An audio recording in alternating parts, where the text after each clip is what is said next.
आपका एक अच्छा हँसता-खेलता रिश्ता होता है और कई बार आपके पार्टनर आपको अचानक से बिना कुछ कहे, बिना कुछ सोचे, बिना कुछ समझे, बिना कुछ आपकी बात सुने, बिना आपकी फीलिंग्स को जाने, वो आपको ब्लॉक करके चले जाते हैं। आपको पता भी नहीं होता कि आपसे आखिर गलती क्या हो गई है। आपको लगता है कि हो सकता है उनकी डीपी नहीं दिख रही हो या फिर हो सकता है वो बिज़ी हों या किसी न किसी वजह से उन्होंने आपको ब्लॉक कर दिया होगा, लेकिन आपके मन में जेन्युइन वजह ही आती है। बाद में आपको पता चलता है कि नहीं, इन्होंने तो आपको परमानेंट ही ब्लॉक कर दिया है। जब आपके पार्टनर आपको अचानक से ब्लॉक कर दें और आपको कुछ भी समझ ना आए, तो उस कंडीशन पर आपको क्या करना चाहिए, आज इसी बारे में बात करेंगे दोस्त। वीडियो शुरू करने से पहले बता देता हूँ, मेरा नाम है राहुल और मैं स्वागत करता हूँ आप सभी का मेरे यूट्यूब चैनल पर। अगर आपको मुझसे या फिर मेरी टीम से पर्सनल रिलेशनशिप से रिलेटेड किसी भी टाइप के सॉल्यूशंस लेने हो, बस आप नीचे दिए नंबर पर व्हाट्सएप करके अपना अपॉइंटमेंट बुक करें और आप मुझसे या फिर मेरी टीम के साथ सॉल्यूशंस ले सकते हैं, लेकिन ये एक चार्जेबल सर्विस रहने वाली है। ठीक है, अब कुछ चीज़ों को थोड़ा सा ध्यान से समझिए। आज आपके पार्टनर ने आपको ब्लॉक किया है ना, पहले तो उन्होंने कभी आपको ब्लॉक नहीं किया था या पहले कभी ब्लॉक किया भी होगा तो वो आपको बता के ब्लॉक करते थे या कोई ना कोई रीज़न बताते थे। जैसे उनका फ़ोन किसी के हाथ में चला गया है, घर में गेस्ट आ गए हैं, इस वजह से उन्होंने आपको ब्लॉक किया कि आपका मैसेज ना आ पाए। लेकिन कई बार ऐसा भी हो जाता है कि आपके पार्टनर आपको बिना बताए, बिना नोटिस के, बिना आपकी अपील दलील सुने ही आपको ब्लॉक कर देते हैं। राइट, ये वाली सिचुएशन जब आपके साथ होती है तो आप क्या करते हैं? आप थोड़ी देर तो शांत रहते हैं, उसके बाद मैक्सिमम टाइम पे आप उनको हर तरह से फ़ोन करने की कोशिश करते हैं। अब कुछ लोगों के केस में ऐसा भी होता है कि उनके पार्टनर आर्गुमेंट होने की वजह से भी उनको ब्लॉक कर देते हैं। जब आर्गुमेंट आप दोनों के बीच में हो जाती है, आप एक छोटी-सी नींद भी ले लेते हैं, नहीं भी लेते हैं, वो अलग चीज़ है। लेकिन उसके बाद आप उनको लगातार बार-बार फ़ोन करते रहते हैं, बार-बार मैसेजेस करते रहते हैं। एक जगह से उन्होंने आपको ब्लॉक किया, जैसे मान लीजिए उन्होंने आपको कॉल पर ब्लॉक किया, आप उन्हें व्हाट्सएप पे मैसेज करने लगते हैं, व्हाट्सएप पे कॉल करने लगते हैं, वहाँ पे उन्होंने ब्लॉक किया।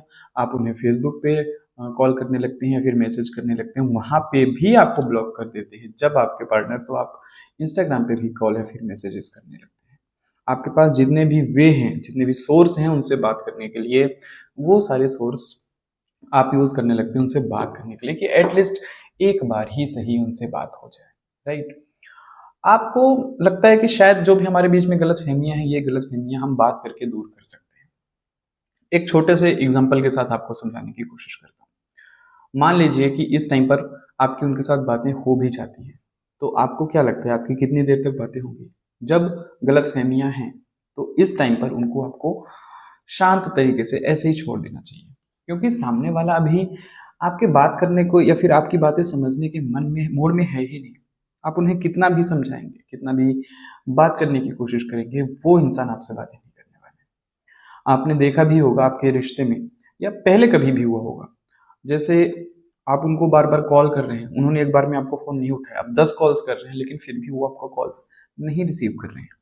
ये यही सिचुएशन हो चुकी है आज फिर से आपके रिश्ते में। आप उन्हें समझाने की, आप उन्हें बात करने की कोशिश करेंगे, लेकिन वो आपका फ़ोन नहीं उठाने वाले। सिर्फ़ इसी वजह से, क्योंकि वो बात करने की स्टेट में है ही नहीं।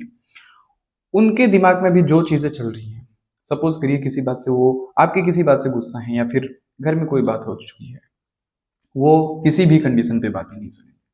ठीक है? आपने एक चीज़ देखी होगी, जैसे छोटा बच्चा होता है ना, वो कभी पापा के सामने या फिर मम्मी के सामने जिद करने लगता है कि मुझे ये चॉकलेट चाहिए, मुझे ये चॉकलेट चाहिए, मुझे ये चॉकलेट चाहिए, और उसे वो चॉकलेट चाहिए होती है, राइट? वो जिद करके वो मनपसंद चॉकलेट अपने घर में अपने पेरेंट्स से ले लेता है। यही सिचुएशन हुई है, आपके पार्टनर भी आपसे किसी न किसी बात से जिद पर अड़े हुए हैं कि नहीं, मुझे बात नहीं करनी है, नहीं करनी, नहीं करनी, नहीं करनी। कितना भी कोशिश कर लो, सुबह से शाम तक आप उन्हें कॉल करते रहो, लेकिन वो आपका कॉल रिसीव नहीं करने वाले। उन्होंने ब्लॉक कर दिया है, मतलब ब्लॉक। अब जब आप ब्लॉक हो तो आप यहाँ पर क्या कर सकते हो, कैसे आप अनब्लॉक करवा सकते हैं?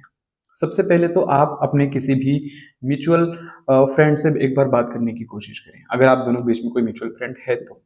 लेकिन जिस दिन उन्होंने आपको ब्लॉक किया है, सेम डे कोशिश ना करें, उस दिन शांत छोड़ दें उन्हें। 1-2 दिन का ब्रेक लें, 1-2 दिन का गैप दें, फिर जो भी म्यूचुअल फ्रेंड है उनके थ्रू आप बात करने की कोशिश करें। जो भी आपकी बातें हैं, या अगर मान लीजिए आपकी कोई गलती की वजह से उन्होंने आपको ब्लॉक किया है, तो सबसे पहले आप उस म्यूचुअल फ्रेंड को बताने की कोशिश करें कि मेरी ये गलती थी, इस गलती की वजह से इन्होंने मुझे ब्लॉक कर दिया है। ठीक है? तो आप एक बार कोशिश करें कि उनसे मेरी बात हो जाए। अगर बात हो जाएगी तो मैं सही तरीके से समझाने की कोशिश करूँगा या फिर करूँगी। कई लोगों के पार्टनर इतने ज़्यादा गुस्सैल स्वभाव के होते हैं कि वो म्यूचुअल फ्रेंड तक की बातें नहीं सुनते हैं। जब वो म्यूचुअल फ्रेंड की बातें नहीं सुन रहे हैं, आपने अपने घर में सारे पेरेंट्स के नंबर से या जितने भी आपके टच में फ़ोन थे, सबके नंबर से कॉल करके समझाने की कोशिश की, तो यहाँ पर आपको ये समझ जाना है कि भैया अभी गुस्सा शांत नहीं हुआ है, अभी आपको और टाइम लगेगा। देखिए यहाँ पर कई लोगों का गुस्सा डिपेंड करते हैं, उनका गुस्सा किस तरीके का है, कितने लेवल का हाई है, आपके पर्सन कितने ज़्यादा अग्रेसिव मोड के हैं, ठीक है? अगर उनको ज़्यादा तेज गुस्सा आता है तो जितना टाइम ले रहे हैं लेने दीजिए। म्यूचुअल फ्रेंड से काम नहीं बन रहा है, दूसरे म्यूचुअल फ्रेंड के पास जाने की ज़रूरत नहीं है। 2-4 दिन बाद, 10 दिन बाद वो खुद अपनी तरफ से आपके पास चले आएँगे वापस से कॉल करने के लिए, लेकिन तब तक उनका गुस्सा शांत होने देना है। और इस बीच आपको आपने 1 बार, 2 बार, 10 बार कॉल करके देख लिया ना, तो अब अपनी तरफ से कॉल फिर मैसेजेस गलती से भी ना करें। क्योंकि जितनी बार आप उन्हें कॉल करेंगे, उतनी बार वो चीज़ें उनके दिमाग में हिट होंगी जिस भी वजह से वो आपसे गुस्साते हैं। ये चीज़ें आपने करनी है। अब दूसरी चीज़ आपको ये करनी है, जब भी आपकी उनसे बातें हों, तो उस टॉपिक पर तुरंत बात करने की कोशिश कतई ना करें कि इस वजह से मैं माफ़ी चाहता हूँ, ठीक है? क्योंकि आप अगर पुराने टॉपिक को फिर से उठा के बात करने की कोशिश करेंगे, तो आपके पार्टनर फिर वही नाराज़गी दिखाने की कोशिश करेंगे। एक्चुअली उन्होंने आपसे बात करने की कोशिश तो की है, लेकिन उनको उस टॉपिक पर बात ही नहीं करनी, या पूरे तरीके से उनको क्लियरिटी चाहिए होगी, इस वजह से भी उन्होंने आपसे बात करने की कोशिश की। एक्चुअली आप अभी मेंटली प्रिपेयर्ड नहीं है, फिर आपके पार्टनर अभी पूरे तरीके से मेंटली प्रिपेयर्ड नहीं है कि पुरानी बातें सुन सकें, पुरानी बातों को समझें। जब वो पुरानी बातें खुद से उठाने की कोशिश करें और ये देखने की कोशिश आप भी करें कि आपका मूड कैसा है, उनका मूड कैसा है। अगर उनका मूड अभी भी गुस्से वाला है तो पुरानी बातें हटा के कोई दूसरे टॉपिक पर आप बात करें। लेकिन अगर वो अड़ गए हैं, किसी भी जिद को लेकर बैठे हैं कि नहीं मुझे उसी टॉपिक पर बात करनी है, तो कोशिश करें आप खुद को थोड़ा-सा बिज़ी दिखाने की, है ना? बिज़ी दिखाएँगे, गलती अगर आपकी है तो तुरंत क्लियरिटी आती है, नहीं तो ये आर्गुमेंट्स आपका बढ़ता जाएगा। 1 दिन, 2 दिन, 10 दिन के बाद अपनी तरफ से खुद बताने की कोशिश करें, या फिर उनसे ऐसा कह दें कि जब सही वक़्त आएगा, तब मैं आपको अपनी तरफ से सारी चीज़ें बता दूँगा, लेकिन शायद आप अभी सुनने के मूड में नहीं हैं। तो बेहतर यही होगा हमारे रिश्ते के लिए, क्योंकि हमें ये रिश्ता एक लॉन्ग टर्म रिश्ता लेकर चलना है। तो बेहतर होगा इस रिश्ते के लिए हम इस बारे में अभी नहीं, बाद में बातें कर लेंगे, लेकिन बातें ज़रूर करेंगे इस बारे में। इस टाइप की बातें करके आप उनका फिलहाल के लिए माइंड डाइवर्ट कर दीजिए, अदरवाइज़ आपका गुस्सा बहुत ज़्यादा लंबा होता जाएगा, राइट? आर्गुमेंट्स बहुत ज़्यादा बढ़ती जाएँगी। कोशिश आपको शांत करने की है, वो नहीं चाहिए, ठीक है?